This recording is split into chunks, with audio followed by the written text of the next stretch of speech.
In this Neverwinter Nights Tactica vlog, we're going to be exploring the Monk, one of my favorite character classes to play from the perspective of it takes a little finesse. It is attack-based, but it's not quite point and click. That combined with a sprinkling of some interesting clicky abilities means the Monk can approach combat in a couple of different ways, and tactically speaking, against certain boss fights, there are multiple paths and multiple options. So we first jump in with the stats. You're divided in multiple areas. Now, every character class in Neverwinter Nights, building on the D&D 3.5, 3.x system, you've got your primary attributes, right? A fighter, I want strength. I'm going to deal lots of damage. A rogue, I want some dexterity. Also a little bit of intelligence, but dexterity to boost my abilities. We look at a wizard, a sorcerer, charisma, intelligence. Essentially what you're looking to do in all of the character classes is boost your attack value, but also increase your DC, your difficulty checks. This is a rule set from D&D 3.x, where when monsters, opponents, bosses need to save against effects or prevent something from happening, they go against a difficulty check of your ability, which is modified by feats, sometimes by skills, but also by your primary attributes. So the Monk is interesting because we're tied to wisdom. Wisdom is going to be both active and passive. Active in that when we use Quivering Palm and we use Stunning Fist, it's going to increase that difficulty.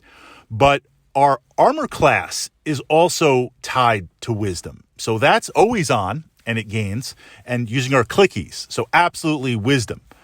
But we also want strength because a monk is damaged based. Now you can build a dex based monk, absolutely, and you can go feats in that direction. But that type of build, of course, you're going to want to focus on comma, and you're going to want to focus on other aspects. It's not as powerful as a pure fist-based monk in terms of number of attacks, abilities, gear. Gear is important, and the ability to deal additional damage. So we're already divided into two of wisdom and strength. Well, dexterity is helpful also. We want to boost that armor class a little bit. It's a hard boost. Possibly we want to get circle kick, so we're going to have to boost the dexterity up to 15 to push it that way.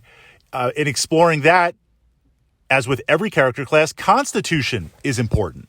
So what this means for your monk is you're going to have slightly above average stats, 12s to 14s across these primary attributes.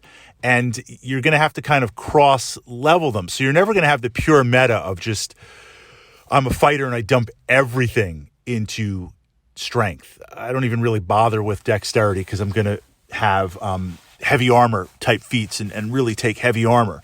And intelligence, I don't really need skill points because I don't get them. The monk has a little bit sprinkling of everything.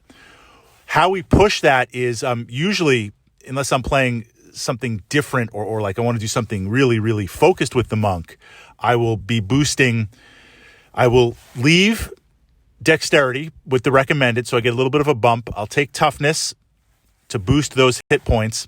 And then from there, it's going to be primarily wisdom, strength, and dexterity just to unlock circle kick, to build up those attacks and deal with mobs as we go. So the first thing you have to navigate is the attributes. A little bit more difficult than some of the other character classes. Now when we get into combat itself, the monk is interesting because you're going to focus on fist-based attacks. You're going to move through those. What this means is, in terms of the gameplay, you're going to find you have a lot of gold. There's a lot of weapons that you're going to find moving across the campaign, the core campaign, the secondary campaign, whether you're playing custom modules. There's whole tiers of weapons that just you're never going to utilize. So you're going to sell them. Monk gear is very, very focused. Essentially, it's robes and gloves. The various ordered robes will boost your armor class, will deal with damage reduction, perfect for combat. And the gloves, you want to wear these because they're going to boost your ability to hit, but also they're going to layer over sonic, shock, fire, other aspects of damage. Yes, you've got rings. Yes, you've got cloaks. Armor is just going to be the base armor. You're going to sell all that armor. Weapons you're going to sell. You're going to be flush with cash. This is going to allow you to aggressively explore potions and utilize potions to buff your monk on that side note. So normally other character classes get a lot of those buffs through weapons and armor. You're getting it through your feats and based abilities, but you're also going to be utilizing potions. I mean, other classes use potions, but the monk can really, really benefit from potions. Now, let's talk about skills, because you don't have a lot of skill points, but generally speaking, the skills of the monk are very, very focused. We're going to hit up Tumble. Tumble is going to allow us to avoid those attacks of opportunity. It's going to allow us to move through crowds and trash mobs. It's going to help stack and build our armor class. We're definitely putting in Tumble. We're going to put into hiding, move silently, sneak type abilities, because the monk wants to utilize this. Now, whether we go Shadow Dancer or not, Shadow Dancer is perfectly aligned for a monk. You could go pure vanilla monk, but Shadow Dancer really has a lot of options. We're going to explore the Shadow Dancer option. But even if we're not going Shadow Dancer, I want to have stealth-based ability, because the monk can fire off a lot of attacks very, very fast. They don't have the damage output of a fighter, but they have the raw they have a tremendous number of attacks that they want to utilize as they level up. The ability to hide and move stealth and get first strike on spellcasters, on monsters that use certain abilities to disrupt them or just cause massive first round damage. That's huge. It's not a rogue sneak attack, but in many ways, it's just as if or more potent. Navigating that. I want to be able to navigate that. You could use a potion of invisibility, but stealth is a great way to do that. Stealth is a great way to reset, to kind of run away, hide, reset, go back. That then leads, of course, into Shadow Dancer perfectly with the Shadow Dancer's ability for damage reduction, the daze, the shadow summon, and the hide in plain sight.